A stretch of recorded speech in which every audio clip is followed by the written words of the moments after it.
Welcome to Nightlight. Step away from the mainstream and gather around as we enlighten the world and our realities and travel this cosmic journey we call life. Join us as we share with you and provide that beacon that can guide us all to a better way. Explore with us as we examine a metaphysical montage of spiritual insights, covering everything from the mundane to the magical, UFOs to unicorns, and everything in between. This is a time of awakening, of sharing and evolving, of spreading our wings and soaring on the cosmic breath of creation.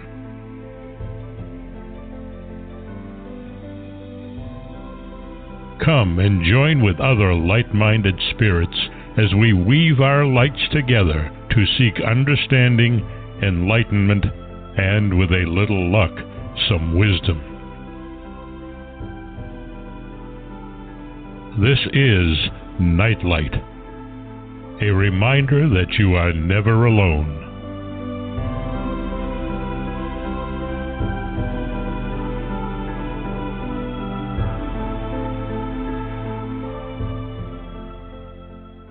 Welcome, everybody, to Nightlight. So kind of you to share your time with us. We really appreciate it. I want to thank Ken Quiet Hawk for his amazing introduction. He and his wife, Deb, have preserved Native storytelling and shared it with millions and millions of people and remind us of so many different ways of learning history. They are indeed a precious gift to all of humanity, and if you have not experienced them, you've missed out on something. Tonight I have an amazing guest, and I can't wait to dig into her material. I have Gay Bradshaw with us, and she's written an amazing book called Talking with Bears, Conversations with Charlie Russell. She shares her experiences and conversations with this very unique man who lived and merged with these noble creatures and came to not only understand them, but merged and know them in a way not many have. I urge you to read this book, for it will give you a different perspective to the animal kingdom and the delicate balance they provide and the lessons that can be learned from them that apply to all of humanity as well. The many life forms constantly around us that are not seen and how they as well contribute to the balance we all rely on. The integration that we are a part of and often fail to realize and ignore, but is so very important to our very survival. Gay is the founder and director of the Kerulos Center for Nonviolence, a non-profit that was established in 2008. The center's mission is to inspire radical change in human culture by translating an understanding of animal sentience to practices and ethics of nonviolence. Living as one, we are kin under skin, fin, feather, and fur. They provide trauma-informed care for animals in need and train students and rescue, medical, shelter, and other professionals in the principles of trans-species psychology and trauma recovery. Gay holds 2 doctorates, one in ecology and one in psychology, and a master's in geophysics.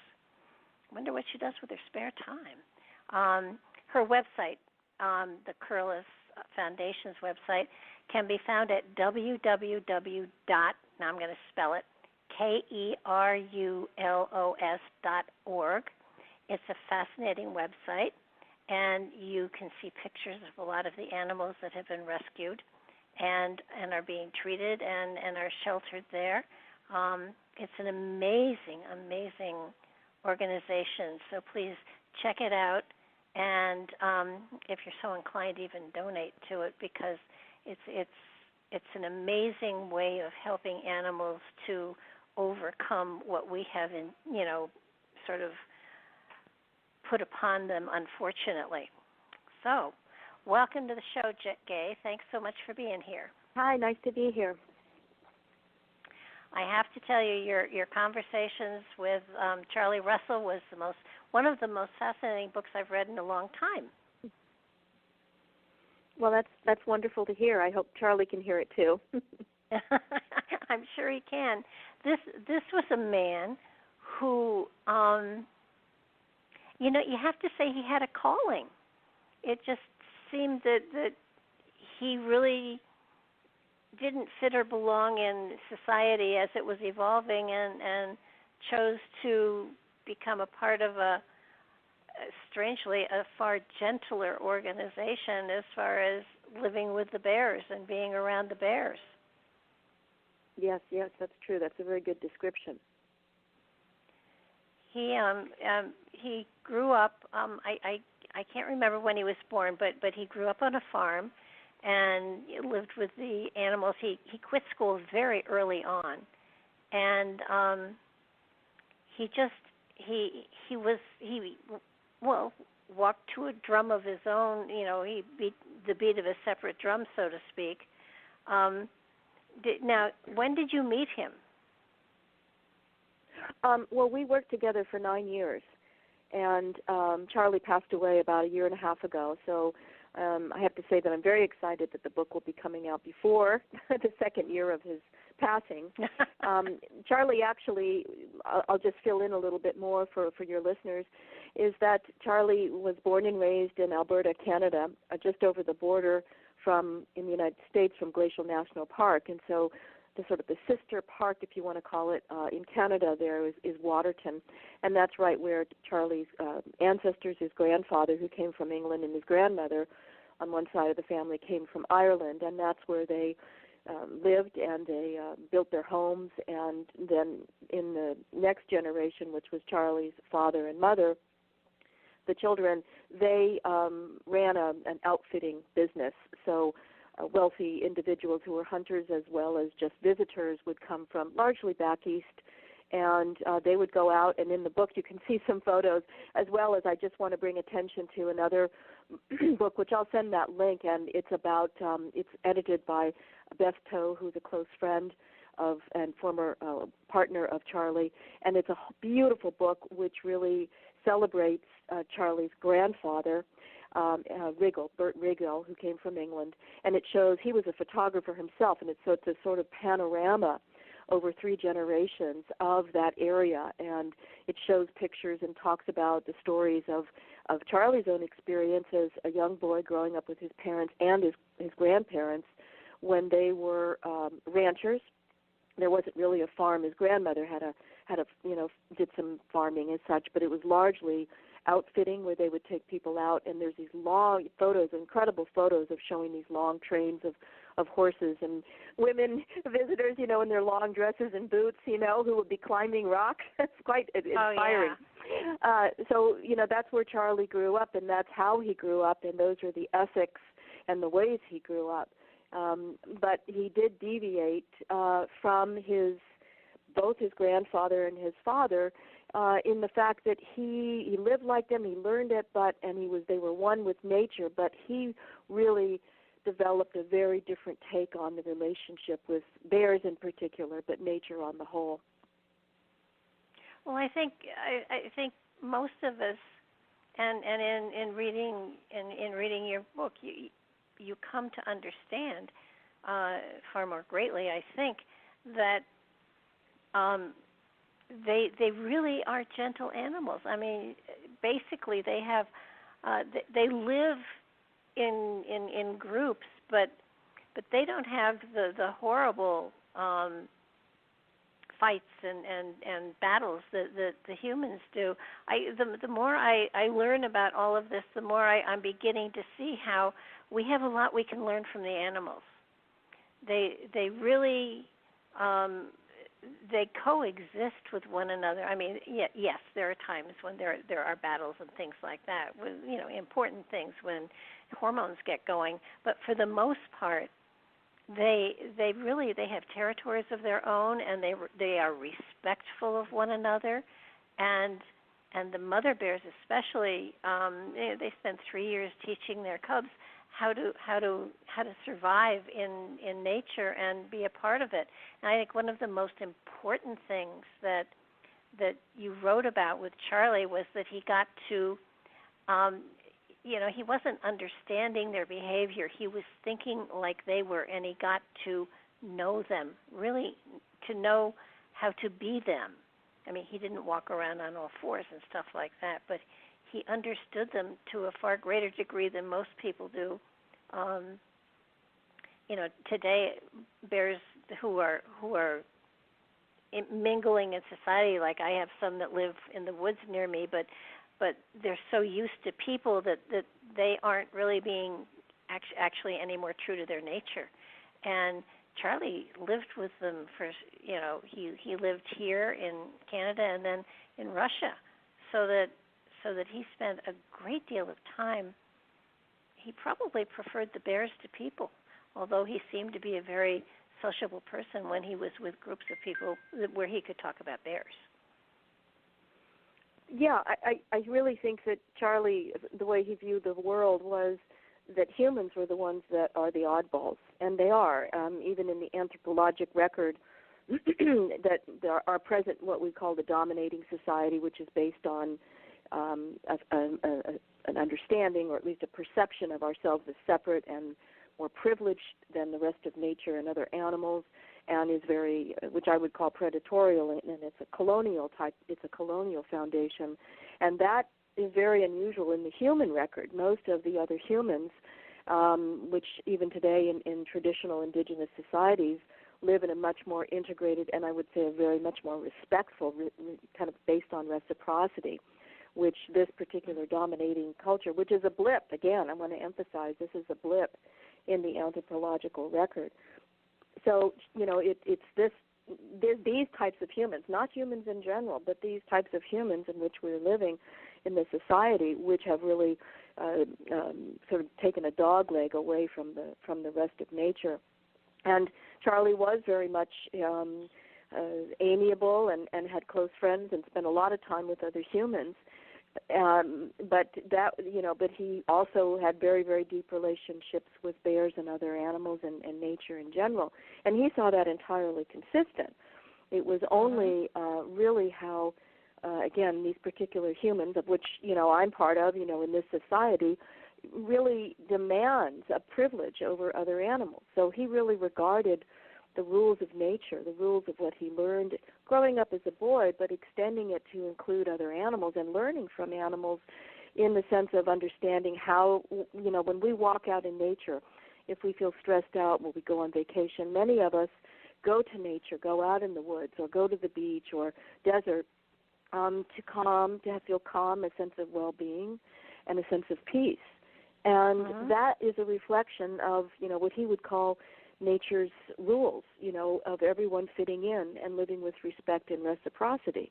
So we have a lesson right in front of us without even listening to the bears of why nature feels so calming and relaxing for most people.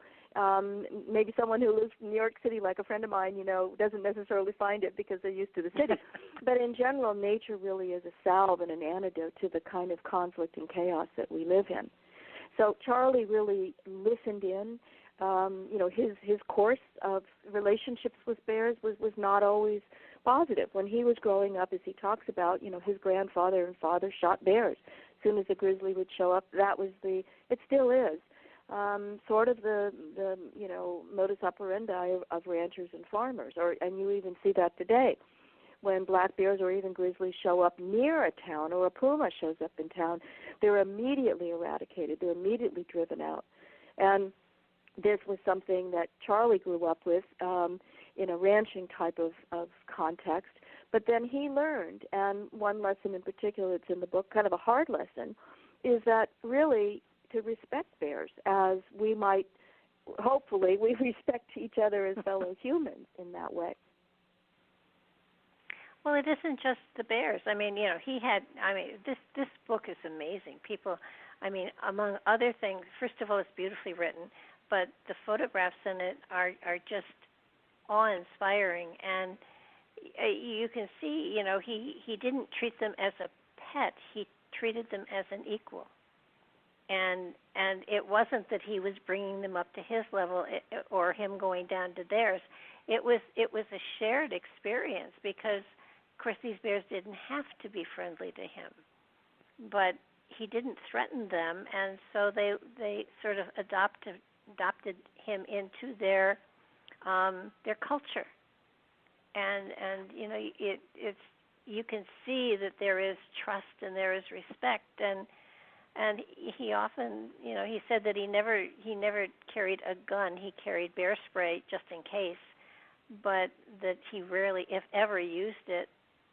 And he never, I have to correct that, is that, when he was growing up, he carried a gun because that's what people did, but then when he was a teenager, he stopped carrying one, and he never carried bear spray until much later, and that was when he was in Russia, which was much later, and he only carried bear spray, and we'll get into that because he was taking care of these orphan baby bears, and there might be another bear coming up, and only when he was in Canada in very later years, he started to carry bear spray, and as he says, he usually forget it.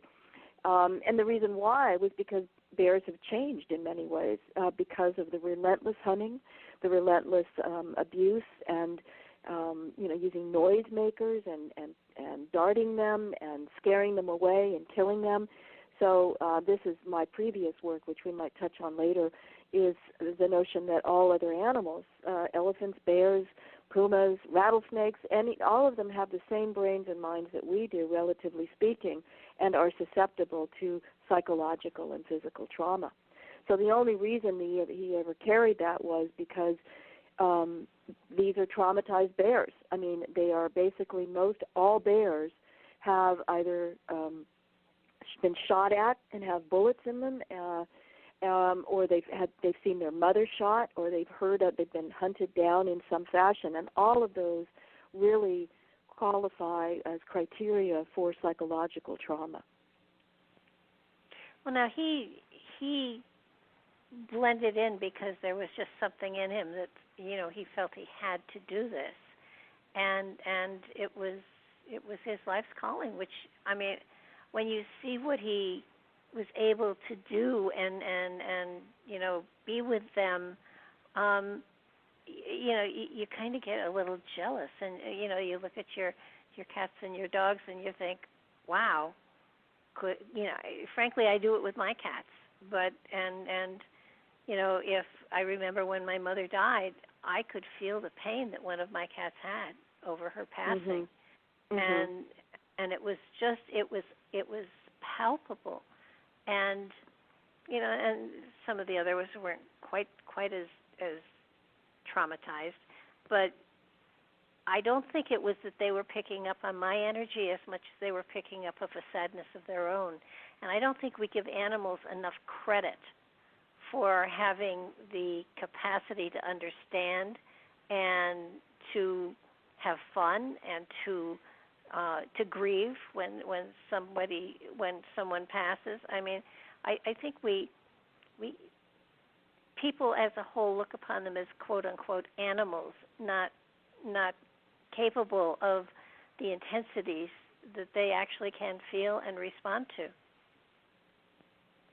And, yes, and it's a cost. I think there's also, there's a lot coming out within science that's, like I said, I've written extensively about psychological trauma, but there's really a reticence, even though people talk about it and they're starting to appreciate animals more.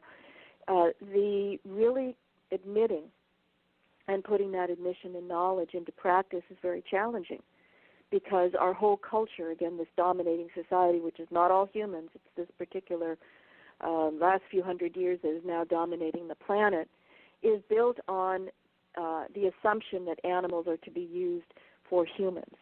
So they're eaten, they're consumed, they're abused, they're used for entertainment, all sorts of things, or testing. And our society is built on that legal and ethical capacity to do those things to animals. So when we admit, as science actually says, but very few scientists actually put this into practice, that animals have the brains and the minds and the feelings and the capacities that we do, what that does is that basically it just removes, it dissolves any kind of plausible rationale for doing what we do to other animals. So in other words, it's a total paradigm shift in its strictest sense, and it really stops, quote-unquote, civilization in its tracks. just the fundamentals of how we live every day. Oh, absolutely. Now, he spent a great deal of time in Canada with the bears, and they taught him a great deal. And your book, starts out with him learning to understand them better by watching them and being around them. And by the time you get done reading your book, you don't want to go up and hug one for sure, but there's a greater respect that you gain from reading your book and understanding that these are not horrible monsters. They're really sweet if given the chance to be. And well, I think that Charlie makes this point as well, is that the fundamental nature and culture and ethics of grizzly bears, brown bears, and the bears, as well as other animals, is very welcoming, very pacific to humans as well as other animals. And that being said, it also reflects that there's an intrinsic ethical difference. That, as he said, not all bears like me. Not all bears, just like any other person. Some you get along with, some you don't. But there is a very much of a live and let live ethic within the animal kingdom. And he underscored, people say, they're so violent and everything like that. Well, they're not violent relative to the kinds of things that we do. When they, deer, like a puma stalks a deer, and there's a story about that, Charlie's account, they kill a deer. He saw that the family members of the deer were grieving, but they know how the rules are. They know that that's what the puma's job is as such, right? And even though they suffer from it, no one likes to suffer pain and see the loved ones killed, but they understand that that's kind of the rules of the game. And they also understand that things settle back and are peaceful again, because the puma now has food and life goes on in that way, which doesn't mean, in this case, that the deer don't, feel grief. And I've witnessed that myself here in Oregon among the wildlife. So the other thing is that, the reputation of bears has been false from day one. These stories that were brought actually from Europe to the United States, to North America and Canada, they'd wiped out all the wolves and all the bears, and those were stories that really did not have any foundational truth to them, and they became promulgated here, and it became used as a tool, and the wildlife agencies across the board utilized that false picture for their own gain, in the sense of it's a tool to keep people away, humans from other animals, and that relates to economics and things like that, and also the hunting culture. So it justifies why bears need to be killed, why even like deer, herbivores, that there's overpopulation. Well, there's no overpopulation. So all of these ideas that we have with bears and other animals is really built on a set of myths. And that's what Charlie set out to do. Charlie set out, he's not a stupid guy. He knows he has to learn nature. This is part of it, is we've lost our ability to sense and to perceive and understand this sort of deep knowledge that indigenous people and individuals like Charlie, who is a kind of an indigenous person by really becoming part of nature, or recognizing and embracing it and living by nature's rules, understand. So he was also very perceptive, and he, would be able to pick up where's a bear at, and he would always say that, always listening, not necessarily with his ears, but with all of his senses. I used to call it listening with your eyes. That's what he did. And he would, he said people need to pay attention about where an animal is at. A bear is not just standing out there. A bear has personal history. There's the current circumstances, all of these things. And by really caring, and that was such an important concept for Charlie, to care. When you care about someone, you pay attention. That was another term he used. You pay attention and you listen to them. And so what you do and how you think is not predicated on your own agenda, but rather when you care for someone, trying to understand what they need and where they're at. Well, I think one of the other amazing qualities that he exhibited was that he did, and I don't want anybody to think, he did not domesticate these bears. Mm-hmm. He shared time and space with them on their terms, so that he learned, what the signals were, and he learned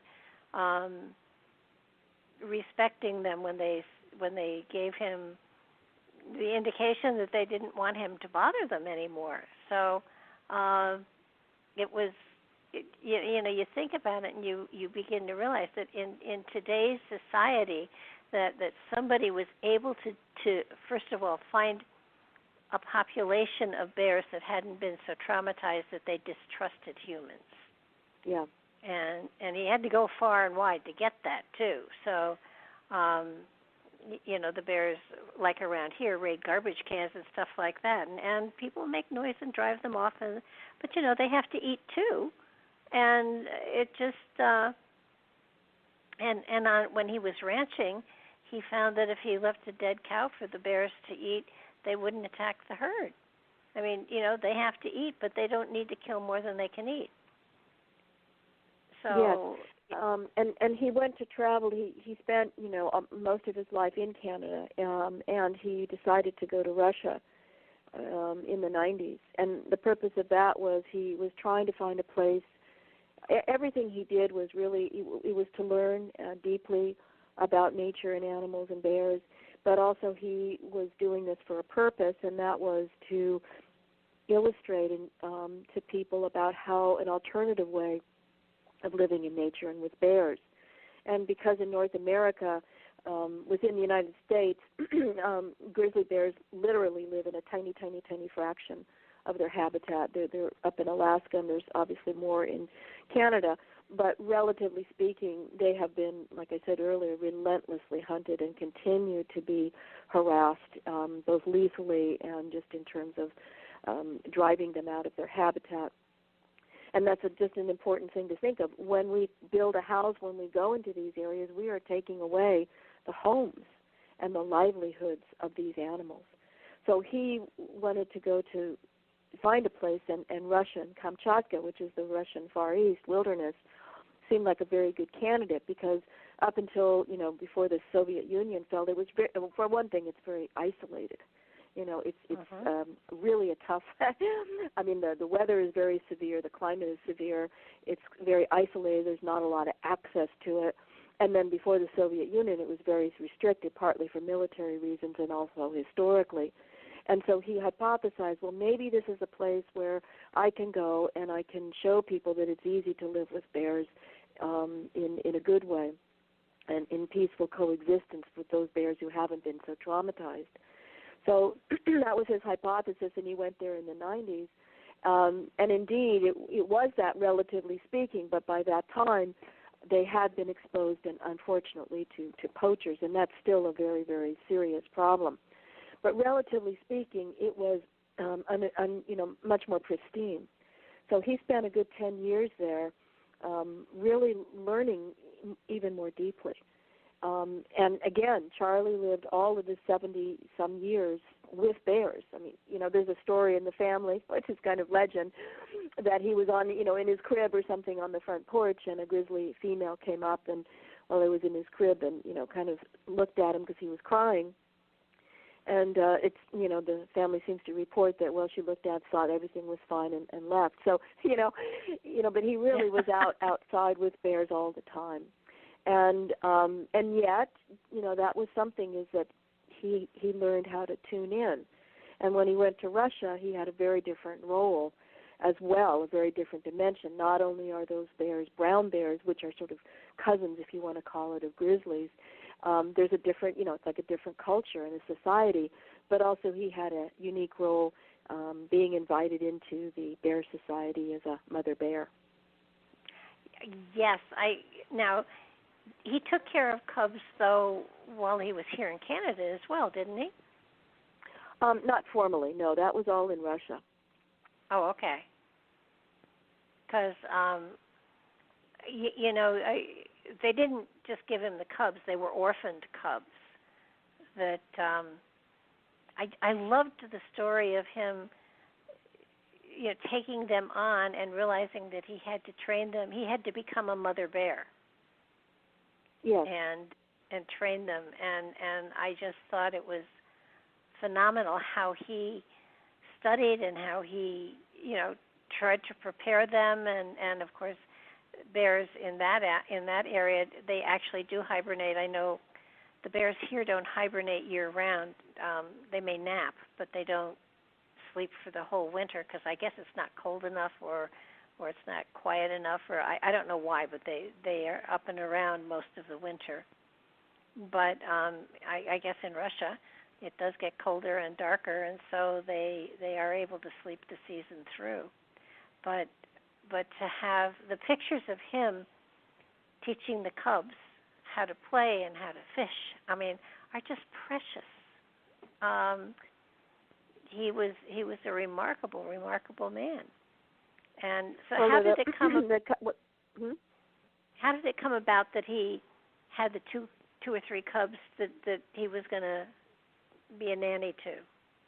Oh, well, there's kind of two dimensions of that. I was going to say that. I didn't mean to interrupt you. It was that so he decided he went there and to Russia, to Kamchatka, to explore and where would be a good place, and he made plans, with building. This was a big project in the sense of it's in the middle. Everything had to be flown in on military Russian, the Russian helicopters, and he built his own cabin there. But it took a different turn when he was asked that there were these 3 cubs that had been orphaned when their mother was shot, and they were brought to a local zoo in Kamchatka. And he was asked, would you be able to take these cubs and rear them and reintroduce them into the wilderness again, because otherwise they're going to be killed. And that really happens a lot of times. Poachers and hunters will kill the mother, they'll take the cubs, they'll have them as pets, and then they become big bears, and it's just not a good situation. So, he said it was so terrible, it just was heart-rending to see them in these terrible cages and, kind of being taunted and fed by zoo visitors. And so he agreed. And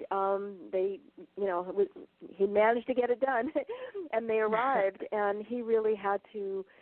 He had a tremendous amount of a very deep knowledge about brown bears, grizzly bears, less so about brown, even though they're similar. They're still different, as I said. And he had to, as you said earlier, he really had to understand bears from the inside out.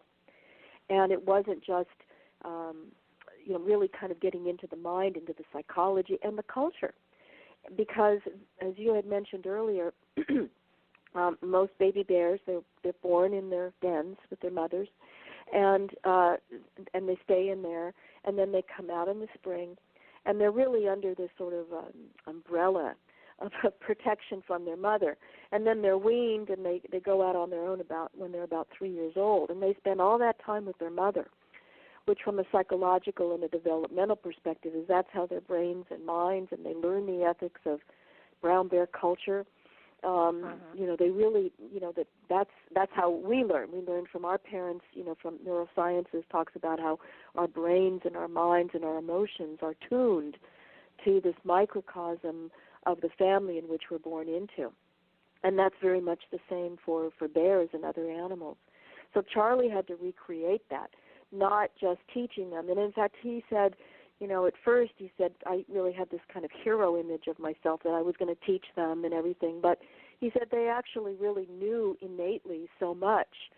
A large part of his contribution, and that was so necessary, was the psychological and emotional and social grooming, if you want to call it that he did with the bears. Because, this could be a human or it can be a bear. If they don't have this kind of psychological and social tuning of their brains and mind, then they turn into, bears that don't know how to act like bears. We have that in our society where we have a lot of what we call relational trauma, where children and babies have a poor relationship, neglect or abuse by a parent, and then there's all these other psychological and emotional issues which develop throughout life. And that really affects the mind and the body. And the same thing goes for the bears. And in fact, a lot of conservation reintroduction programs with bears and other animals have failed because they have only really seen to the bear's, physical needs, and not necessarily, it doesn't have to be a bear, it could be a bird or anything. They really have seen to the physical needs, but not the psychological, social, and emotional needs. And the other dimension of that is Charlie can't just bond with them as a human with a bear. He has to be a mother bear, like I said, from the inside out, so that the bears are tuned into the bearness of, like a mother bear would have teach you that. And those are embodied, the ethics and ways of interacting and perceiving and communicating with other bears. So he started off with these three, and it's incredible. Charlie's written several books, and I really encourage people to read them. They're beautiful. And he did this successively for 10 bears over the next 10 years. There was another part to it, dimension, which I mentioned, which was something that was a surprise. And I think it really speaks very deeply of who Charlie was. And that was within the first year, there was a bear, a female bear, whom he later called Brandy because of the color and texture of her beautiful, kind of golden brown coat. He'd seen her around, and as he said, unbeknownst to him, she'd been sizing him up. And one day, she up and left him with her cubs. And she went off to do mother bear business, like he said, scare off a male bear, but find food, etc. So she really kind of hired Charlie. As he says, he didn't have much say. He was somewhat press-ganged into this role as nanny.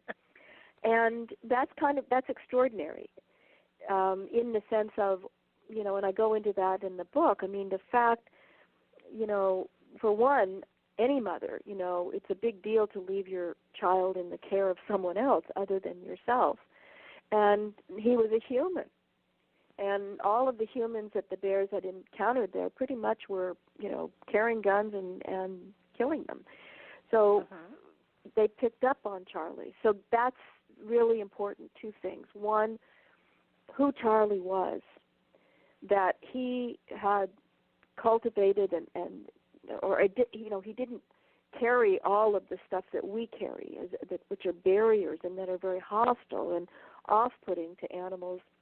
He didn't have any of those, and he had the qualities also, sterling, essential qualities that other bears admire. A mother bear knows that it's not just looking after a bear for food. It has to do with, again, this psychosocial and emotional tuning. And then the other thing we learn from that is the mother bear herself, is her capacity to detect these things. And it really underscores the sensitivity and the depth of other animals that we really overlook and kind of create them like cartoons. Well, I think what amazed me so when she did hire him without him knowing it, and the babies just kind of looked at him timidly, and he realized he laid down on his back and waved his arms and legs in the air like the female mother did, and they were oh yeah, I recognize that means you're okay. He really, I admire so greatly, frankly, they're so cute. They're the little fuzzy bears, and you kind of do want to cuddle them and everything, but I that's not what a mother bear actually does. So, I mean, she nurtures them and she keeps them warm and she feeds them and all that, but they have to survive. And I did not know that male grizzlies often kill cubs and eat them. Well, do they it's not eat them? often. I know it isn't often. It does happen, and it's somewhat rare. And Charlie really didn't understand it, but he did. He really felt that. Well, for one thing, like I said, it is rare, and he felt that it had to do with the fact of that that bear was somehow feeling compromised.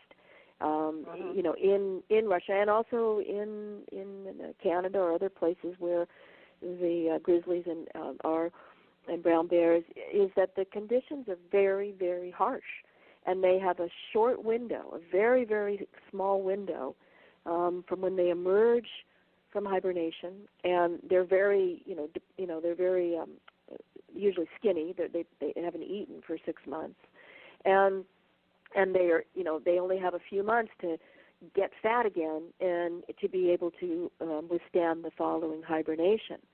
So if there's any kind of compromise, and then they are, sort of desperate for, or if they have, if they're elderly or they have an injury or some kind of disease or something.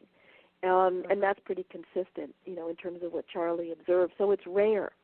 But that's really, that's another thing of really appreciating how tough it is to make a living in the wild. And we don't appreciate it, even if we're not, necessarily, particularly wealthy. The way society's set up is there are devices for us, or multiple ways to try to find food, even if it's difficult for us for social or economic reasons. There's many different ways to do it. In the wild, there's not. So the cubs represent an injection of a lot of calories. And he, the other thing is he learned is that really it's less about survival than it is a kind of a living. And that was an important distinction that Charlie taught is, animals are not, it's not so much survival, it's really living. And the difference is that survival in kind of our culture is this sort of dog-eat-dog type of attitude, competition and everything. And that's because we see ourselves as separate. And in nature's world, and Charlie's, understanding, and I'll speak for my own, is everyone is feeling a part of everyone else. And so it's really less a survival than retaining and continuing to be part of nature. And with that difference is there's a really profound ethic. And so mother bears are coaching and teaching their children, and they're giving them the love and attention and teaching them a way of being, which is a kind of an ethic that is how bear society works. So, if you contrast them, say, for example, with elephants are considered to be very pro-social. They're all around each other, touching and loving, which they are.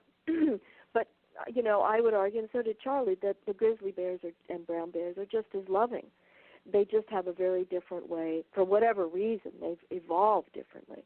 So it serves and it works for elephants to be in a group. They're herbivores. They eat grass and tree bark and things and roots.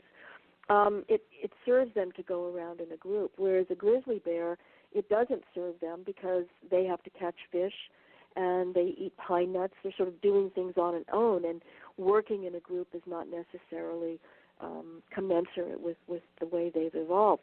But that doesn't mean that they don't have the same sense of love, the same sense of connection, and they don't live in a coherent society. Well, yeah, and I think the one thing that came across through your book was that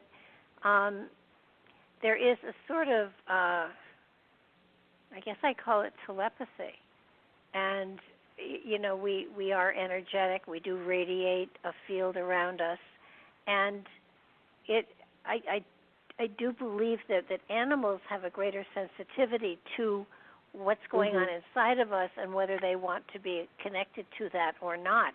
And one of the things, they will react to fear. They will react to aggressiveness, and they'll relax. They'll understand anger and aggressiveness. I know that we had a feral cat here, and it took me 6 months for her to understand that I wasn't going to pick her up, I wasn't going to hurt her, and it got to the point where she would come and she would sit on my lap, and it's kind of, I do believe that the bears have the same kind of a radar, if you will, and that Charlie did not radiate fear. He radiated love. And, not the kind that was going to cuddle you and tuck you in and sleep with you or anything like that, but he, and respect. I think that it was the respect as well that he radiated, because I don't think he would have been accepted had he not had the love and the respect and the willing and the desire to learn from them. They had to understand it. Mhm. And I think it's the underscore the specificity. So if Brandy, that female bear who hired Charlie as a nanny for 3 sets of cubs over 7 years. So it wasn't just a one-off kind of thing. This went on for 7 years, 3 sets of cubs, and she was an extraordinary person as well, in the sense of her picking up. And not everyone is geared in the same way. There's it's just like we have differences in terms of people clicking, and I think she really wanted to get to know Charlie, and I think they had a really profound relationship, and so she's an extraordinary individual, and I agree about the energetic. I think something I've experienced, and a lot of people who live in very close to nature and deep to it talk about this. Charlie did certainly, and that was intention. Really, and I think the other thing that came out from this book and from spending time with Charlie really underscored what a lot of the spiritual traditions emphasize, and that is self-awareness. To to become aware of yourself, what is going on. Mindfulness is another word.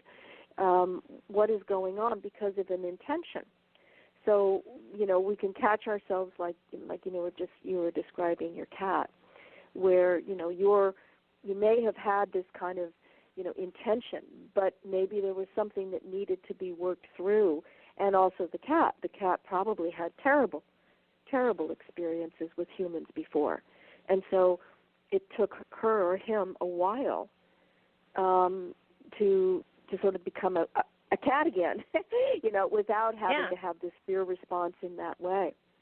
And I think so becoming aware of intention. I experience that myself. We live here in Oregon, and there's lots of deer and wild turkeys and other animals, and I see it palpably. We have a sanctuary as well, and, I can get preoccupied. I'm working on my computer, writing or something, and then I need to go out and check on the rabbits and the tortoises and whatever, and also we put out food for wildlife. We have a terrible drought here, and because, the area, people call it rural, but it's still built up relative to having open habitat for animals. They're in great need of browse. And I can get caught up, and I'll go outside, and, I can see some of the animals' tents, even though I'd known them for years. And the reason why is because they pick up this sort of what I would call it's an aggression. It's not an active aggression, but it's a kind of I'm caught up in my own agenda, right? I'm still in my computer writing space or whatever it is, right? And I'm not listening to them. I'm kind of like, I'm going to go from A to B because I've got things to get done, and I'm not intending any harm, but I can tell palpably I have to take a breath because I see them tense, and so I stop and I kind of calm down, and I'm not really even showing it externally, but they pick it up in a very, very deep way. And then when I relax and I start listening, again, that listening with the eyes, in other words, being receptive, actually, acknowledging and respecting the fact that they're alive and here and they have a job and a life, it's not just about me, they relax. So, these self-awareness is point, and Charlie really emphasized that a lot. He said, try to understand, listen. What is that? Where are they at? And be aware that, a bear's got a job, and they don't necessarily want to spend time with a human. If they feel like they've got enough food or things are okay, they may in that way. But that's the other thing, is that he always felt that when people go out to go camping and stuff, they go out to enjoy, which is lovely and wonderful, but they're really not taking into consideration that the bears they see, the deer they see, the fish that they see are on the job 24/7. And it's really important to respect that they have a life that's very important. I think one of the things that he spoke of, which illustrates what you were just saying, there was a time where he saw, I don't know if it was a lion or a mountain lion or a puma or whatever, but it had killed, I guess it was a deer or a cow, and it had eaten, and then it got up and it walked away, and it walked right through the herd who who paid no attention to it at all because, they knew it was full and it wasn't going to eat anybody else. And he thought, when he looked at it, he wondered, well, maybe if I just walked through, they would sense, and it didn't work. They scattered, but but it's true.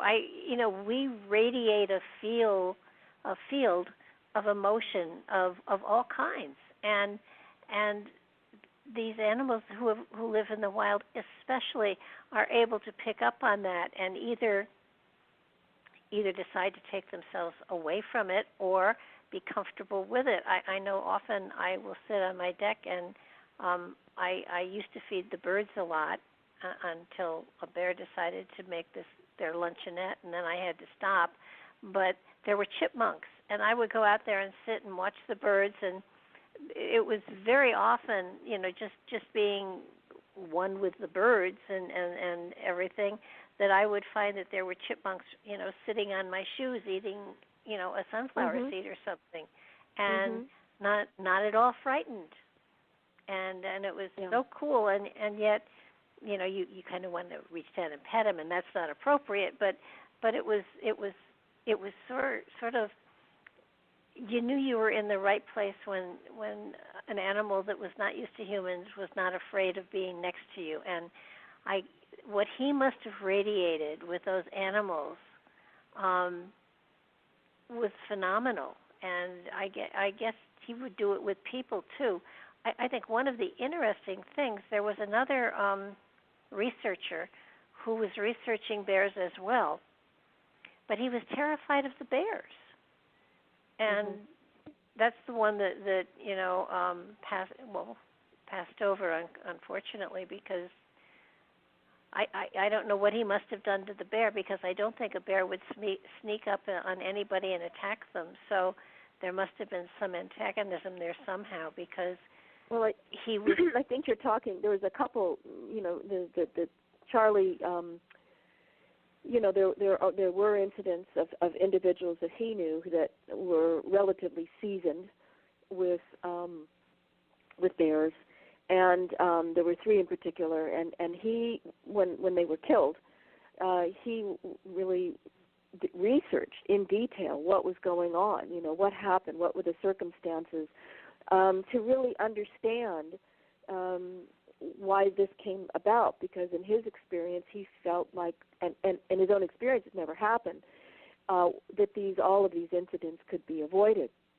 And one in particular, there was one, the Russian biologist, and Charlie really admired him. He felt that he'd been living with bears and studying bears for 25 years, and he felt that this Russian had a tremendous depth of knowledge.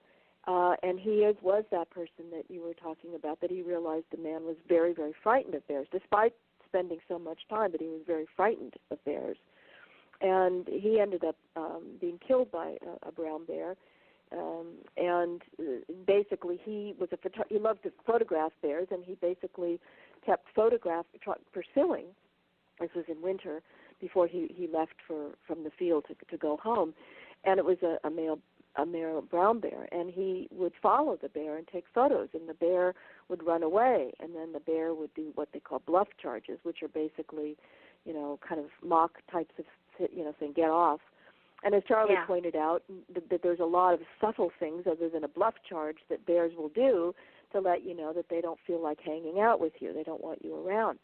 And essentially this man pursued the bear like a hunter. I mean, he wasn't going to shoot him with the gun, but the intent was there.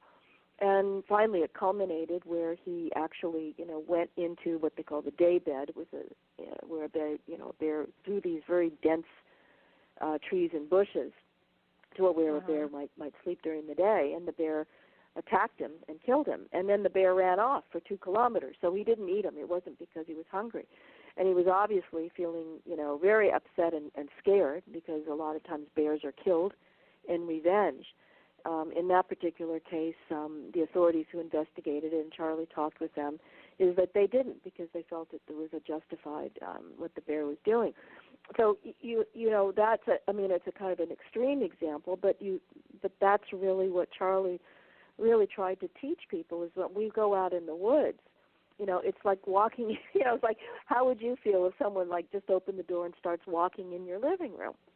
And it's not an exaggeration to really understand when we go out in the woods or wherever we are in nature, that it isn't our playground, that to be respectful and understand that there's other people living there, and that we are guests. And I think that's an old feeling.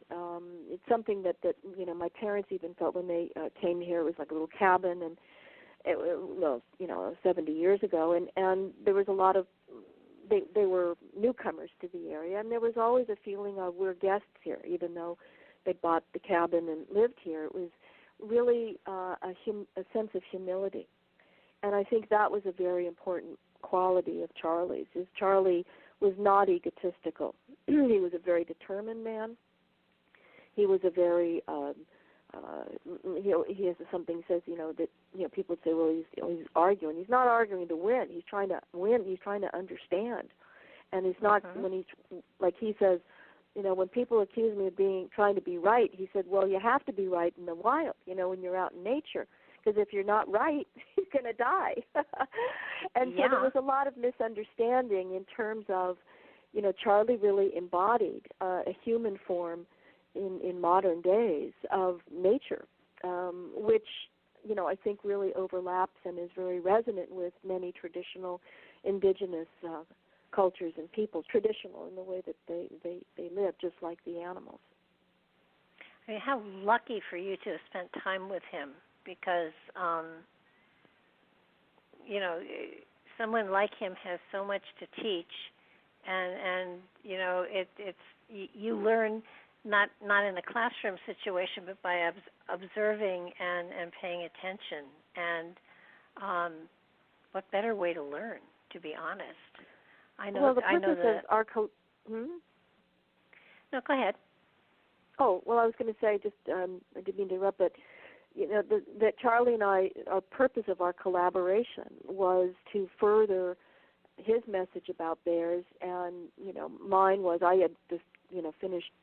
When we met, I'd finished a book on elephants and elephant PTSD, post-traumatic stress disorder, and it was, and I approached it from the perspective of science, the formalism, and I used science not as a way to tell people who animals are, but as a way to lead other humans into understanding through a familiar and an accepted way of knowing the world, which was science.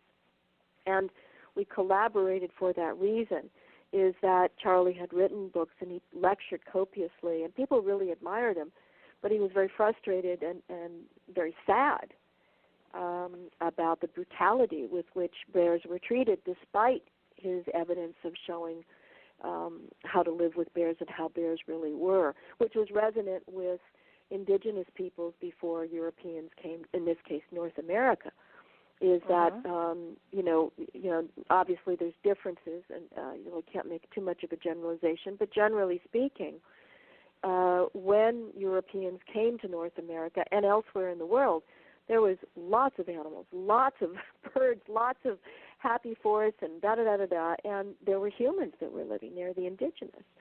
And even though they might kill a bear once in a while and vice versa, it was relatively negligible, and there was a maintaining of nature's coherence and integrity. So it really is, that's an important point. When we talk about humans, we have to, I said this earlier, but I'm underscoring it, it's not being human, it's how we're being human. And Charlie was really an example of a different way of being human that would be integrated and supportive and in a sustainable way live on this planet. And our collaboration was because although, like I said, Charlie was admired and he talked with a lot of ranchers. He was a rancher himself for 18 years, and he lived very well with bears. He worked with ranchers to convince them that it was not necessary to shoot a bear. And he, I worked though, but because, it's still prevalent in our society that, those are stories. Those are nice little stories. And they're marginalized, even though I think deep down a lot of biologists really listened to Charlie and was respectful, but there's a fear thing, because it's like, well, if I go away from knowledge, from the collective knowledge of science, that makes people feel very vulnerable. It's unfortunate. So our collaboration was saying, I take my degrees and take my scientific acumen as a way to create a kind of an undercarriage for his experience. But in a way, I mean, when you look at the indigenous people who were here, the first families, they only killed for food, and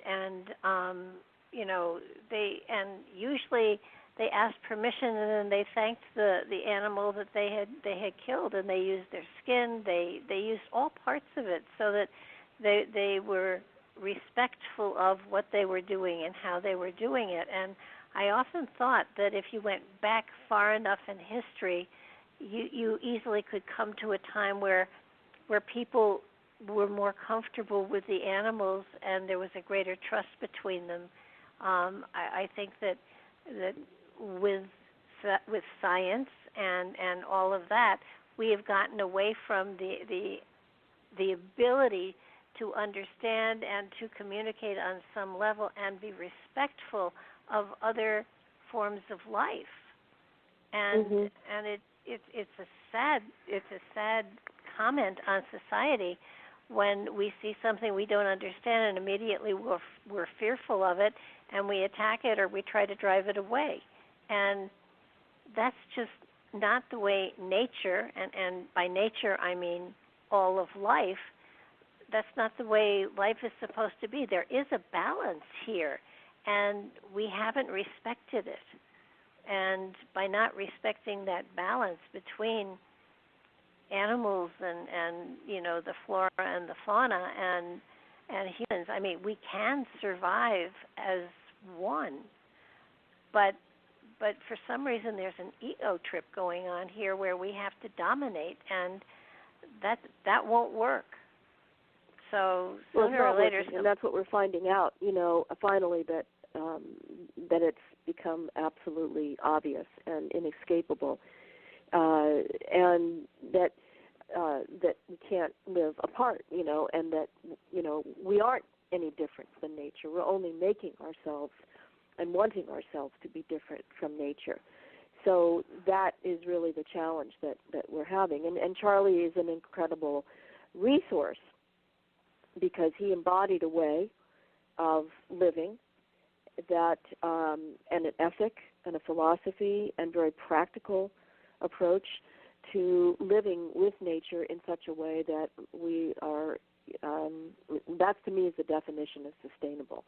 The way Charlie lived and his philosophy and everything like that. So, he was incredible, and the only reason that, like I said, Charlie and I got to know each other and care for each other, but our real mission of working together was to articulate something that was going to sort of galvanize and break through these walls of resistance that are largely it's in the public, but it's promulgated by the agencies, by biologists, by conservation biologists, and it continues to be. Even though there's other science which talks about the animal sentience and neurosciences, it's a very, very not very porous community. And so it was trying to use my credentials and the lens of science to be able to sort of deconstruct, take down the bricks, kind of like the Berlin Wall, take the bricks down to really see through. Now, in the book that I wrote, it was after Charlie died, we had written many things together in terms of really integrating his perspective and his way of learning with the science. But after he died, I wrote this de novo, and I did it in the way that my purpose of the way I wrote it, it has no science in it whatsoever, except the last chapter, which is about quantum mechanics. But it has no science, and the purpose of that is we don't need it. Charlie I said that it's Charlie's science. It is his science, not with the science of the culture that we've created, but the science of nature in that sense. And I really was, as much as the reason I even called it that, was talking with bears, because that's essentially what Charlie did and what the bears did with him, and the conversations. And I really was working very hard and I hope it succeeds, is as much as possible for a reader to read and hear Charlie as if he or she is listening and walking with Charlie among the bears. It must have been an amazing experience to walk with him and the bears, truly. Well, for him it was very natural. It was, and he walked. That was the other thing, his walking. His being, what we would call in nature was his way of also, this is an ethic. It was the way of it's just like when, we find out what's happening in our neighborhood and we read the news. That was for Charlie. That was his newspaper. In fact, George Adamson, famous of Born Free, he talks about it. I think he has a quote, something like, that, when he lived in Africa for so many years and among the lions, I think his quote is, "I haven't read a newspaper in 40 years. The news that I read is on the ground, is in the tracks." And I think that encapsulates for Charlie. This is also absolutely critical, is that, we need to start looking at other animals. We need to start looking at quote-unquote nature as essential, so that the grizzly bear and having the grizzly bear thrive and live well is more important or just as important as our own life. And so we have to start understanding that. Oh, geez, yeah. And I think one of the amazing things is, there are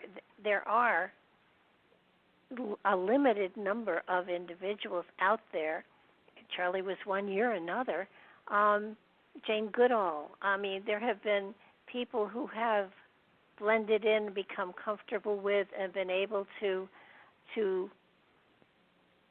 be and to know the animals. And I love the fact that he said to know them, but not to know them, but to truly know them from the inside out. And understand was the word he used. Mm-hmm. Yeah, and it just it's not putting their behavior in human terms, but it's understanding their behavior in their terms, which I think is such a difference, because you kind of make them people to understand them, but they're not, and you have to respect where they're coming from and how they're living, and not interfere with it. And that to me is the most profound thing ever. I think that the foundation that you've created, did I say it right, by the way? Is Kerulos? It's Kerulos Center for Nonviolence. Kerulos. Yeah. Okay. Every now and then when I'm interviewing somebody, I know that there's a word that I am just going to stumble over constantly, and that was one of them. Is this love of and understanding of? Did the center come from your investigation with the elephants and your coining the term transspecies psychology? Is that how the foundation came about? Yeah, I began my doctoral work, my second doctoral work in psychology with, at the time it was mainly just this intuition. It wasn't any grand plan. The grand plan or this sort of soul spark in me was how to help animals in the world. And again, at the time I just kind of was responding to something that, a soul response by delving into this, but later I can actually, put it into words that make some sense. And what I was really trying to do with that work with elephants was to find collective language, and I use science as our epistemic authority. It's not the end-all, it's just something that's used. So use that collective language to express what I had experienced all my life personally. So these internal subjective experiences, and I was trying to find some collective to be able to communicate to people my experience and understanding, and what I hoped would help them understand animal experience. Of course, I can't assume, but certainly things resonated. My perception resonated with what I experienced. And I began with elephants not out of any particular, again, plan. And I that's kind of my life. I mean, I have this agenda, internal agenda to save the world, that kind of thing, and in particular really help animals. And so it's, my arc in my life has taken sort of different turns. But it started in, I guess, 1996 when I first went to Africa, and that was a lion study. I was with the National Science Foundation, and there was a lion thing going on. And during that time in South Africa, it was post-apartheid, and prior to that, the country had been gearing up to when apartheid would fall, and to repopulate the reserves and the parks, national and provincial parks, with what they call the Big Five, which are the big tourist attractions, elephants and lions and Cape buffalo, things, because they had been all extirpated, all been wiped out, they'd been killed. So they were bringing them back from all parts of Africa in a haphazard way to fill the parks for ecotourism. And so at that point when I was there, I was woefully ignorant, and I was focusing on lions. And I heard about this story about these elephants, and the park ranger had told me about these young male elephants who had been discovered in a couple of parks to be the quote-unquote perpetrators of killing over a 10-year period over 100 endangered white and black rhinoceroses. And in addition to killing them, these elephants, in some cases, had sexually assaulted them.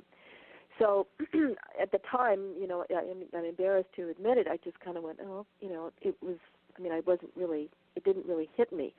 Again, like I said, I was focusing on lions, and frankly, what was really sticking out were these two elephants that had been zoo elephants. They were taken from Africa when they were babies and exported and brought into a zoo, and the gentleman who had owned them years later developed a campaign to bring them back. It was quite a noble act, and they were reintroduced. And these were elephants that had lived in circuses all their life. And so when they saw their former owner, they did their usual trick. They sat back and they raised their arms. I mean, it was actually, a very positive thing. That the fact they did that was upsetting, but I thought that was weird. I mean, that was kind of what was on my mind, of like, oh my God, seeing elephants doing circus trips, in the wild. But when I returned and later, and I, embarked on this path, that came back, and it just hit me. And that's when I, being in psychology, I started to look through that lens at these elephants, the young males that had killed so many rhinoceroses. Now, it was extraordinary. Elephants are Pacific. They are herbivores, so they're not like killing a rhinoceros to eat the rhinoceros. And, I mean, it was extraordinary. And the fact that there were 100 rhinoceros, or over 100 rhinoceroses killed, spoke of something that you couldn't even brush off as quote-unquote anecdotal. Like, oh, isn't that an interesting story? It was statistically significant. So I looked through that lens. And that was unusual because, in general, elephants in the wild, animals in the wild, are looked at as behavioral objects. So people study in ethology the study of animal behavior or animal behavior. And that's a different approach than is used for humans. Humans are looked at as psychological beings, which means they have an inner life. They have a psyche. And how behavior is related is that because we think and feel in certain ways, then we behave and do things and say things in certain ways. And that part was cut out, has been cut out traditionally or conventionally for non-human animals. Now, they are used in biomedical experimentations for monkeys, cats, all sorts of animals. They call them animal models that are used in in surrogates. For humans to look at human psychological, what they call psychopathology, and all sorts of things. And terrible experiments are done on chimpanzees, cats, and other animals, rats, because there is an understanding that they have the same brains and minds that we do, but ethically and legally we're not able to do those things to them that we do to animals. But generally speaking, scientists will not admit to that. So it's known, but it's never admitted because, again, as I said in the beginning of our discussion, that would overturn all of that threatens to overturn the entire engine of our society. So when I looked at the elephants, all of this thing popped out. I mean, all the science was there. All I did was put the pieces together, and as I say, I opened my mouth. and animals, like I said, in animal models, where animal models are used, animals are used as sort of a model, as kind of a substitute to probe human behavior, human culture, human psychology. And actually, Jane Goodall's work, that kind of work, is to look at primates as, how, in fact, a lot of people look at primates, chimpanzees, for understanding the quote-unquote biological roots of warfare, assuming that, we're evolving beyond chimpanzees, but this is an example of why and how we fight with each other, which is actually erroneous, which I can get into later. But anyway, so it popped out very easily, and I asked a very famous scientist, I said, I'm doing my dissertation, and I understand that it's a convention in all the papers that I read that we take information about what we know to animals and apply it to humans. So that's what they call inference, knowing something about one thing or someone and then applying it in another case. And I said, but what about the other way around, taking what we know about trauma, psychological trauma that are, damages and injury to the mind and brain and body, and applying what we know about humans to another species. And this very famous scientist said, neuroscientist says, yes, that's true, but it's not done. And at the time, I really wasn't, I was very ignorant, and I really wasn't aware of, why. And I called it bidirectional inference, and that's the point of it. That's a very important one. That's how science functions, but like I said, won't admit it. What I know about an elephant, I can apply to a human. What I know about a human can be applied to an elephant. It goes both ways. But the important thing is people say, well, how do you know? You can't project. But we do that all the time. Like you and I are talking, and I'm making tacit assumptions about you, and you're making tacit assumptions about me, with the understanding that we might be wrong at something. I might think that, I'm assuming that, you have blue eyes, and you're assuming that I have red hair, or, whatever. I mean, those are sort of banal types of examples, but I mean that, that you're of a certain political ilk, or I'm but we function, that's how we function all the time, and that's the point. It doesn't mean that humans and elephants, humans and bears are the same, no more than you and I are the same. It just means that we have, from a scientific perspective, the brains, the minds, the feelings, the capacities to experience things that are overlapping. So that the elephant work then, that's what I did for my dissertation, and the diagnosis of post-traumatic stress disorder, PTSD, of these young male elephants fell out very easily. When I delved into their autobiographies or their biographies, they had all suffered a series of very, very profound psychological and physiological traumas. The babies, they were orphaned. They had witnessed from helicopters shooting the elephants, killing their parents, their mother, all the family. And then they were translocated. That's another trauma. They were prematurely weaned, which is another trauma. They didn't live in a family, which all elephants live in, until they're about 10 years old, and the females stay. The males go off naturally with another male group. They didn't have any of that. So from a psychological perspective, like I said, they were all recipients of severe psychological trauma. And so the fact that they were doing, which, that, again, as I talked about with the bears, is all of that, not only the assault, witnessing this kind of profound horror of these guns coming from nowhere and slaughtering and all of this kind of stuff, but they actually did not have the psychosocial and emotional infrastructure that a family, a mother, the aunties and siblings provide for the developing brain and mind. And as a result, and we see this writ large in human societies, when children have sustained abuse, witnessed genocide or just abuse and neglect, et cetera, the kinds of symptoms that of violence and aggression and things like that come out. So that was a long story to a very simple answer. So I published my dissertation and I coined transspecies psychology, with basically largely speaking to my community of fellow psychologists. but it caught on. It got, written up and gained a lot of popularity. The cover of the New York Times and National Geographic, and it generated a lot of interest. And so I started a nonprofit in response to this widespread interest in understanding animal sentience and the plight of elephants. Now, diagnosing is one thing, but how do you work with an elephant who has PTSD? What is it that how do you help them? I mean, you're not giving them pills, so it has to be some sort of environmental treatment of some sort. How do you help an animal that has been through this kind of process and is suffering from PTSD? Well, this is documented in all sorts of ways in human psychological and clinical studies for humans, and you can see this in many sanctuaries and places like that. The main, the lesson of trauma is very powerful, and PTSD is very powerful. And I just want to say a couple things before I delve into the healing of that.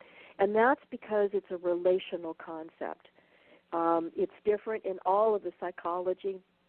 They have a famous thing called the DSM, which is a sort of the Bible that, a therapist, for here in the States, a therapist, if they have insurance, has to come up with a particular diagnosis which has a particular number, and you find that in this Bible in order to legitimize having an insurance thing like general anxiety, depression, etc.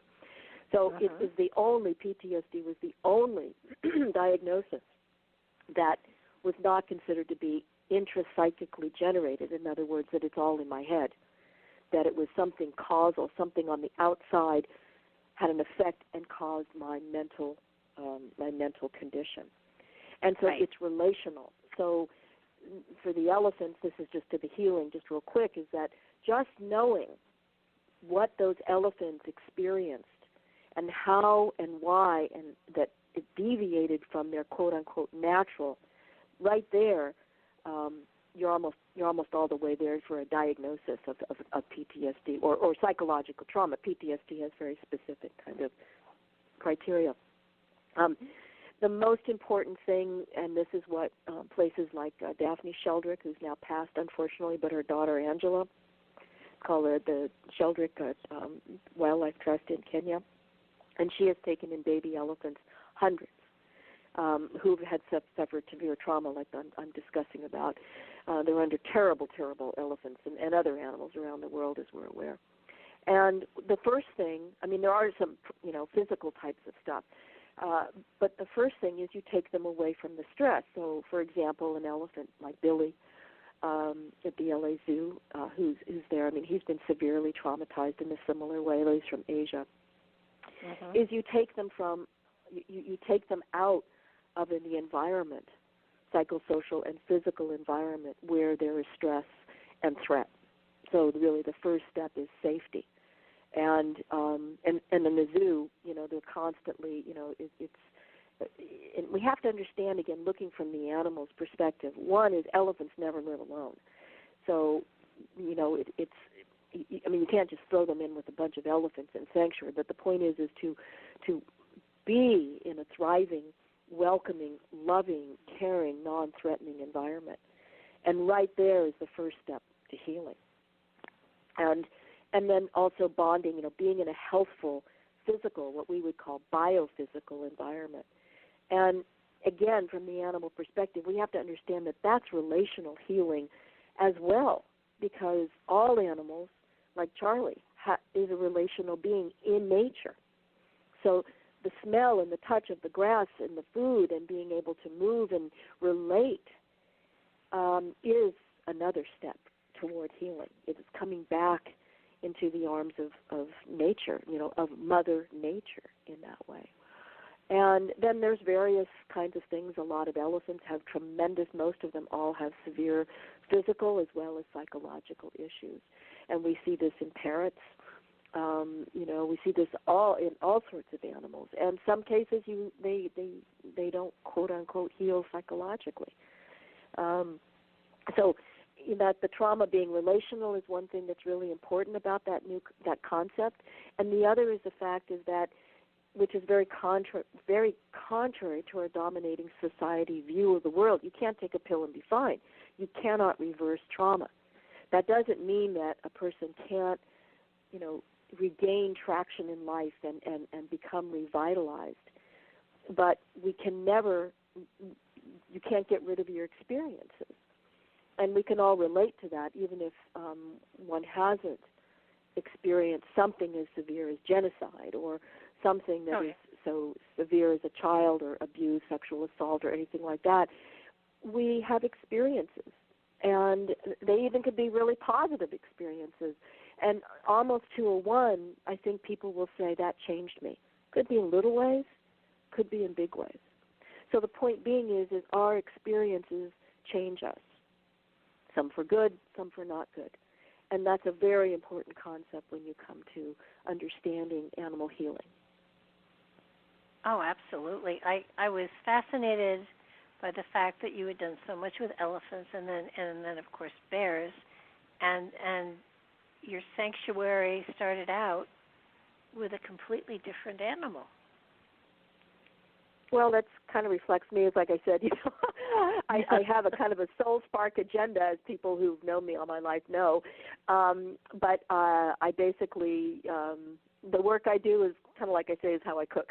I go to the refrigerator and I go, okay, what do we have? And I create something from it. And I had never thought about having a sanctuary per se with a capital S. And I guess a formal, we always had cats and dogs, and I live with a 70-year-old parent. He and I have known each other since I was a teenager. He's my older brother. And he's been with me for many, many moons and not just dog years. And the formal, I said, seeds of a sanctuary came when someone dumped off a rabbit. We live near the National Forest, and people have a tendency to dump animals off. And I saw this little bunny rabbit out front. And we caught the bunny rabbit, and I called a dear friend of mine who's what I call the rabbit poobah, Dr. Margot DeMello, who's an amazing person and has worked with rabbits for years and years and years, and asked her, what do I do and how do I take care of it? And it was just magical. And we just decided to take in more rabbits that are in dire need. They're treated very badly. And so then I got a call. I'm giving you guys the short story for your spare you. I got a call because I'm a scientist. Actually, I called. A number of people contacted me and said, we've heard about this, desert tortoises in Nevada are going to be euthanized, hundreds of them, because the lab is closing and they can't be reintroduced. So I contacted the director and I said, to find out what was going on. And they lost their federal funding, and they had tortoises that were relinquished or they found that couldn't be reintroduced, and they're endangered, and because they'd had some kind of injury, a dog biting the arm off, or people mistreated them, and so they weren't quite functional. And so I said, well, famous last words, let me know if there's anything I can do. And he said, do you want some tortoises? So as usual, mouth works faster than brain, and I said yes. And then it was like a mad dash, because I had to figure out, how are they going to live, and is it appropriate, and da-da-da-da-da. Anyways, like I said, we got it 0 to 60 in just a couple of months, and we took in 15 endangered desert tortoises, and they're all disabled to some degree. And knock wood, it's been 5 years, and they're thriving, and so we became the Tortoise and the Hare Sanctuary. So it wasn't intended. It just kind of happened. But it really underscores, and we have now roosters and turkeys, domestic animals that need to be rescued that we take in, and lots of dogs and cats, again, because people dump them, and there's nowhere to go. And, but to me it really underscores our deep philosophy that, you read, is life is one, and that we are kin under skin, feather, and fur. And that's the reality, and that's really how I understand. I have a new book brewing. My experience is that, all of non-humans, and I'm saying, again, I want to qualify, it's not all humans, it's just the society we're in and have been for a long time, is that they really are non-discriminatory. Now, that doesn't mean a puma doesn't know the difference between another puma and a deer. That's discernment. But generally, people function, when I say people, animals in nature function like we're pretty much the same. You know, we all have different jobs. We all have different kinds of ways of making a living. You know, a tree does a tree thing, and a pine tree, you know, and a puma does a puma thing, and a woodpecker does a woodpecker thing. But basically, we're pretty much the same. And we may look different, you know, we may even have, you know, differences in the, you know, way we work, but there's a fundamental ethic, there's a fundamental, and this is a lesson from Charlie, writ large. Everyone plays by nature's rules, and everyone's in really one culture. There's variations on the theme, but generally speaking, they all conform.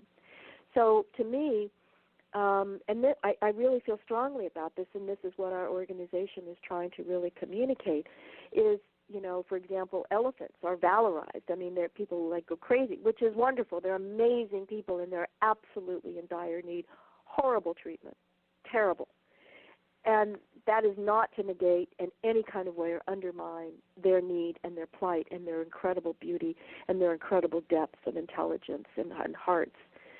But that is not to say that a rabbit or a tortoise or a chicken or a rat is any less, or a spider is any less. And that's really important, is to not impose our system of hierarchy and privilege onto the quote-unquote animal kingdom and into nature. So really, you know, the principles, you know, and I'm not right. I'm always learning. I'm always, you know, open to learning and seeing things. But generally speaking, you know, and a lot of my work has really been intuitive and reflective of the way I was raised. And, you know, what I learned, what I came to when Charlie and I worked together, what I brought there was, yes, the science, but those were concepts and words of what I felt naturally and intuitively. And when we would converse, it was a conversation. You know, he would say stuff and I would say stuff, and we would see, are they matching? Are they resonating with each other? And generally speaking, they did. There were differences. There's some mysteries. You know, that you know, one of the things that Charlie and I talked about is orcas. You know, and he said, you know, what is it about orcas? And this is also scientifically and historically documented. They don't eat humans. They don't harm humans. The only time they've, quote unquote, harmed a human is in captivity, when they're under grotesque situations, highly traumatized. But there's plenty of opportunities for thousands of years. The Maori, all of the indigenous people who lived with orcas, plenty of time to eat them, plenty of people to eat, but they don't. So what is it? It's a mystery. I mean, and I think that, you know, maybe it's an insight. In my other book, Carnivore Minds, I talk about it, you know, to treat it phenomenologically. That's a kind of an internal ethic of orca society, and to understand. And grizzly bear society is different, as well as individuals. Well, the orcas fascinate me because, you know, yes, they're I can see how the ones that are in captivity could easily have PTSD. I mean, that goes without saying. And even in the wild, probably if they've been mistreated, you know, anybody will go a little bit nuts, if not totally nuts, if they're mistreated without reason. And that's what we do to these animals. I mean, there's no reason for our mistreatment when we think we're treating them kindly by putting them behind bars and barbed wire and being fed in cement pools and not giving them their mud holes to roll in, and all of the important things they get in nature that they're used to. I mean, that's not being kind to them. That's being abusive. And after a short period of time, there's resentment, and then there's anger, and then you get lost in the helplessness of your situation, and that's, you know, what poor Billy is experiencing. And for those who don't know, Billy is an elephant in the Los Angeles Zoo, and I looked, I tried to find, is he still there, or has he been released yet? No, he's still there. Wow. Yeah. And this is another important point is that that there's a very small portion of humans now that are really holding the power over animals. So there are very few people who are in zoos, who own zoos. There are very few people who are hunters that kill grizzlies and do trophy hunting for elephants. I mean, it's obviously more complicated because the colonialization in these countries has turned it into an industry. However, that's really important to understate that, and it's very important to understand about the agencies who promulgate, as I said earlier, the myths. These are myths about how, watch your back, a grizzly's going to get you. Watch your back, a puma's going to kill someone. Here in Oregon, we have never had anyone killed by a puma, ever, on record. I think it was like a year ago there was something that it could have been a puma that killed a woman, could have, but I don't know if it was established or not. That's extraordinary. And yet the agencies spend thousands of dollars to get hunters to kill pumas. And if they see a puma around, it's immediate. He or she is immediately killed. And that is an economic and a cultural psychological engine that promulgates that. The agencies profit from the revenues of hunting, and it's really, and this is something else I thought about earlier, but I'd like to bring up, is that it's a fear-based. You mentioned that. And Charlie, again, I think this is a really important message from Charlie. He said, fear is good. It's really helpful. But being fear-informed is not the same as being fear-determined. And Charlie he said, I can't ever say I was not fearful. Sometimes I'd see a bear or something would happen, and I'd feel fear. But that is more of like a fear-informed, not like, I'm all of a sudden I'm scared, and everything is being driven by this fear. And really, it's a lot of waste of energy too. As he talks about, and I render in the book, is that it blocks out information. So perhaps think about a time, or you can do sort of the Gedanken experiment. When you're full of fear, your aperture of the world and your surroundings immediately narrows. It gets into a tiny kind of pinpoint, right? And that's practical. That's practical if you need to focus on the thing that's going to kill you or that's threatening you. However, if that's your everyday way of living, which our society has been engineered to make us function, then we're missing a lot of information. We're missing very important. And I think that's one of the reasons, for example, why all of a sudden global climate and extinctions is like a big surprise, is because we've been sort of pushed into this fantasy of you've got to be afraid of bears, you've got to be afraid. And also, as Charlie talks about, and you mentioned in terms of animals picking that up, well, if an animal sees you're fearful, it's like, whoa, it's contagious. Well, what's that about? What's going on here? So that's in our relationships with each other. So a lot of what Charlie he would talk about, it's focused on bears, and he talked about being with bears and in nature, but it also has some very, very important messages and teachings for how we relate to each other. In relation, there's an openness, and as you called it, love in a very sense of its fundamental openness. Well, also one thing I think it's really important to remember, they were here first. Yes. It's the same thing that I've often said about, when the colonists invaded North America, the indigenous people were here first. And there's not the respect for someone who has cared for and been with the land far longer than we have, and to assume that we know more. I think one of the wonderful things about you and the work that you're doing is you have a comospitis that would choke a horse, so that you have the credentials to back up what you're saying. And scientists like all those letters and everything, so they tend to give you more respect, hopefully, because I think the thing that really gets me is that had, I mean, this land was rich and was full and was balanced. And when the Native Americans came in, the first families, when they were here, they lived in Congress with them. They lived in, they were peaceful with them. They only killed to eat, and when they needed, the food, and when they used the skins and the bones and everything. But they didn't stockpile it. They were day to day, and they respected the animals. For unless of course it's something that could kill you, like a rattlesnake or something.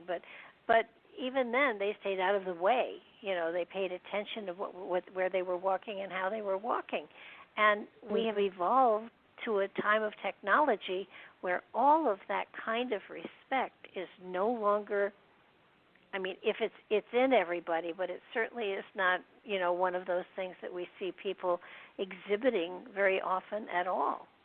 And we've lost contact. As there's a theory out there called earthing, and they recommend that you spend 20 minutes to half an hour walking barefoot on the ground for a while to reestablish your connection with the Earth Mother, to reconnect yourself to the heartbeat of the earth, so that you can more or less become one with it again. I mean, there's a reason that the Indians went barefoot or had moccasins. They weren't insulating themselves from the earth. They were becoming a part of it and blending with it, and listening to the wind and the clouds and the weather. And I mean, they could read and track their way through thousands and thousands of miles. And yet today we have isolated ourselves from our connection with really what is the source of our own energetic field to a great deal. So what you do and how you put information out there is so important. I mean, I love the fact that you've established a all-bull elephant sanctuary. Where is that located? Well, we're trying to do that. We were doing that in response to Billy, actually. Is that we were trying to get Billy out from the Los Angeles Zoo, and no sanctuary was willing to take him, and that's one of the hurdles that is difficult of releasing animals from zoos, is that zoos will typically say, well, there's no place to put him, and it's a practical observation. So someone was working with him and had contacted me to help Billy, and I actually wrote a children's book called The Elephant Letters, the story of Billy and Connie, which is it's about African elephants, but Billy was inspired by Billy. He's an Asian elephant, and it's a story of the elephant situation, and it's a story of two young elephants, Billy and Connie, K-A-N-I, who are African elephants, and they're cousins, and Billy's mother and family are killed in a cull, and he's sent to a zoo, which I don't mention, but that's Billy, and Billy, like I said, is from Asia, but I made it an elephant from Africa, and it's their letters, and Connie is his cousin, and he lives in the wild, and so they talk back and forth, and it's the arc of their life. But we proposed it, and one of the things is that male elephants, it's very difficult to find a place for male elephants. Females tend to get along well, and then male elephants are considered very difficult and violent, etc. So there's a really misperception, I would say, even in sanctuary. When you look at the natural history of elephants, male elephants, as I mentioned earlier, they're born in the natal family. It's kind of the nucleus of elephant society, and there's a mom, and then there's aunties, older females, and then there's cousins and siblings, and females stay, and then when males are like maybe 9, 10, it depends, years old, they are either kicked out, not everyone wants to leave home, or they leave and they join what's called an all-bull area, male elephant, adult male elephants, or group. And for the next 15, 20 years, they're basically mentored by these older males. So that's the second phase of socialization, very much like a lot of traditional societies. And and so they're there, and it's only until their early 30s that they become, quote-unquote, sexually mature. So there's this very, very profound, and all of that's nested within these multiple layers of elephant society that really is quite complex. So again, I like to remind people that when you see an elephant, you're really you're seeing a fractal of the entire elephant civilization, which has been broken up into pieces. So there's there's a misperception, and then no one really takes into account, and still doesn't, the severe impacts of psychological and physiological trauma. So there's a bad thing. So, I said, okay, well, let's start a sanctuary. I mean, even if we don't have one, maybe it'll get someone to, get it going. And, of course, it's kind of like the tortoises, once it comes out. And we really felt it was strongly because they are an underserved population. They have relationships. Now, in a sanctuary situation or in going from captivity to sanctuary in a country which is not their origin. So, for example, it's not in Thailand where there's sanctuaries where there is the possibility of reintroduction, or Africa, like Daphne Sheldrick. She reintroduced when the babies had grown and they'd gone through this succession of mentorship and caring in a sort of a surrogate way with other elephants and human nannies, just like Charlie. They had that possibility of returning to wild society as such. So it's very difficult to do that. I mean, you can. People do. They, bring an elephant back to Cambodia. But it's very, very stressful. It's very expensive, but it's very stressful. And they're not going to be they're not going to meet their family. So, all of these factors have to be weighed. So, anyways, we proposed having an all-bull, which would take in male elephants from circuses and zoos. And the purpose of that, which we're still planning and working on, is to develop a huge area that will be able to, and these are all traumatized individuals. They don't necessarily see an elephant going, "Hey, how's it going? I'm fine." They're new, they're not family, and they're severely traumatized. So our idea was, for educational as well as practical purposes, is to create an all-male sanctuary so that there is this possibility of rekindling male-male relationships, and that, if you talk to anyone who's worked or anyone who's experienced trauma, making that psychosocial bond a relationship is tremendously essential and necessary for, healing in that way. Oh, yeah. I saw a video a while back of two, they were siblings, and they'd been separated when their mother was shot, and they were both sent to zoos, and 20 years later, they were reunited at a sanctuary, and they recognized each other. It was you sat there and you cried, because they're not just animals; they're sentient beings. They're spirits, and to put people through stuff like this, and then to put animals through this is just, it's horrendous. Yeah. So would you do a sanctuary out where you're in? No, we're planning on. There is a sanctuary with female elephants in Georgia, and that's where we sort of did this sort of search for that. I mean, there's a couple of factors: climate, land prices, and in terms of also wild, natural disaster risk is minimum. So that's where we've really been focusing in that way. I mean, again, it's a difficult situation. I mean, when we're talking about, the biggest lesson about the whole thing of trauma is don't cause it. Yes. Because to undo it, which it can't be undone, but to ameliorate it, to make things better for that individual is very difficult. Picking up the pieces, and for an elephant, it's huge. There's elephants in captivity and other animals. Elephants are so big, and then they have all these horrible situations in zoos. I don't care what zoo it is; it's awful. And I always tell people, when you look at an animal in a zoo or any kind of setting like that, and then you compare it to their quote-unquote scientifically documented natural environment to which they've evolved, the difference that you see is an estimate of the trauma and the stress that they have sustained and continue to sustain. So you have these very precarious health, these individuals, and it's a huge ethical responsibility. And again, there's a lot, like you had asked earlier, what do you do? Well, having a place that you can be yourself in. We all know that experience. We all know what it feels like, at least have glimpses, that I feel like myself again. It doesn't necessarily mean being out in nature, wherever it is, like what that sense of I can be relaxed. I start to feel healthy. I start to feel normal, quote unquote, right?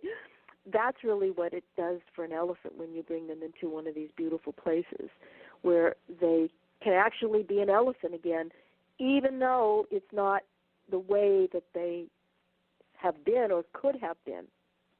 But they're able to be their self in a way that they've never been before. What is their lifespan? And that's really what we call in our, what we write is dignity. Mm-hmm. It's restoring a sense of dignity and respect to these individuals. What is an elephant's lifespan?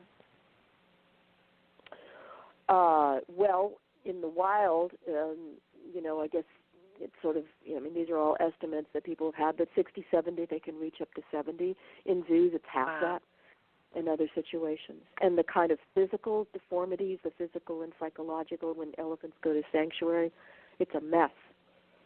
Their feet are a mess. They have all sorts of, internal problems, as well as psychological issues. And it's extremely painful to do that. But like I said, is that, every animal, like our rabbits and our tortoises, they all have those obstacles and those issues. It's quote unquote easier for us because they're smaller. Yeah. But the challenges and the deprivation and the trauma and is comparable to any other animal, including elephants. And that's we have to look at it and understand it. Like you mentioned, rattlesnakes.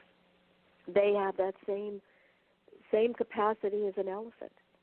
And in my carnivore book, I actually was talking and talk about rattlesnake, sociality. It considers them the same. Well, these people, were researchers, but they left academia because they felt it was so abusive, and they love snakes. And they did a lot of work on the sociality of rattlesnakes and their emotions and their feelings. And they just express things differently than we do. They're built like a snake, and they have snake stuff to do. And they cuddle, and they do different things, but they have a different culture. And those are the kinds of things that, like I said, why I feel that this work is so important to root and connect with contemplative studies, spiritual studies, which most all, or I should say the majority, at least that I've encountered, are really rooting us into our essential nature. An essential nature, I'll say with a capital N. And by those practices, those kinds of meditations, those kinds of ways of looking and being in the world really are foundational. And that's what we are doing in our courses, is that we're really, in fact, we've kind of made a right-hand turn to really diversify our education and outreach to provide people with opportunities to these kind of practices, which will increase their ability not only to have their own peace and dignity and health, but to bring that into the world for the animals and learn what it means. Like Charlie is an exemplar, what that means. Charlie would not like the word I use spiritual, and the reason why is because typically there's kind of what Chogyam Trungpa Rinpoche used to say, was a Buddhist teacher, spiritual bypass. That it would be, the bears are so wonderful, but it's another human projection. Who is that bear? And that bear is not just some symbol. That bear is a living being, and you are a living being. What is your relationship?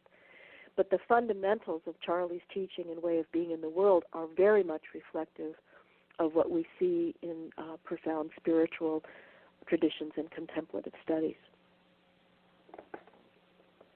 Well, there are even tribes where when they are in an ecstatic state, they blend in with ravens and raptors and that there is a feeling of a merging of energetics and a spiritual nature. Yeah, my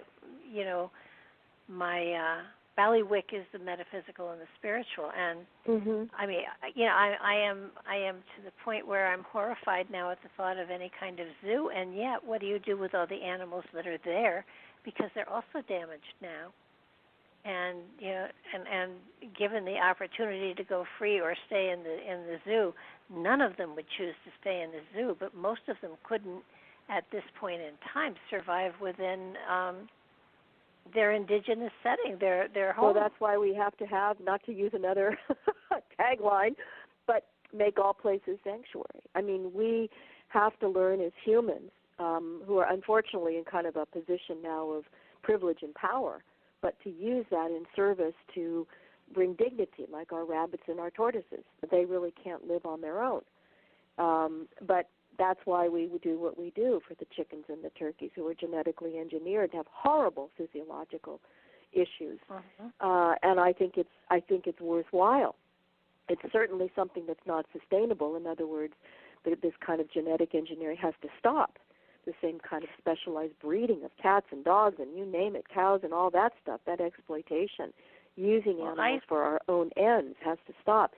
But in the interim, I think that we're beholden on doing everything that we can individually and as a society to reinstate the dignity and the care for these individuals to live a life as fully. And that, to me, when you talk about the metaphysical, that is our salvation. That right there, our shift in consciousness, is the currency. I mean, shift in consciousness does not mean just that you think differently, when you're meditating or whatever. It means that shift in consciousness and putting that into action. That is the true currency. Well, I certainly hope that everybody who's listening here, who even has a family pet that is sharing their home with them, will look at the animals they're sharing space with in a completely different way. I just noticed the time. We are just about out of time here. Well, that went fast. I want to so thank you for your time and your energy, your commitment, and the gifts that you've shared with people, and encourage people to check out Talking with Bears, Conversations with Charlie Russell, and certainly going to your website and checking out all of the beautiful stuff you've got there, and hopefully, possibly sharing some finances, because you do have a donation button. The website's www.kerulos.org is the website. And pay attention, take a look, remember, and understand that if an animal shares your home with you, they are giving you a great gift, and you're not doing them a favor by feeding them. They're doing you a favor by not killing you. I mean, I have cats, so yeah. my cats have opinions, but yes, but definitely. It's sort of like sharing your energy with another species is really, it's important that you do understand what that species is and how they react and why they react, and as best you can take care of them. I want to thank you so much for being here tonight. You've been a true joy to talk to. Well, thank you so much. And we'll see if we can't get you back again, and see. Definitely keep me up on Billy. Is there a GoFundMe page or something for Billy? We have something I can send you that we can share with you. Okay, why don't you do that, and I'll get it out there to everybody. So other than that, I want to thank you, and everybody, thank you for being here. We greatly appreciate your being with us, and hopefully you've learned something. Hopefully you'll check out the book and certainly the website. That said, thank you for being here, and I'll check in with all of you next Monday night. Good night now.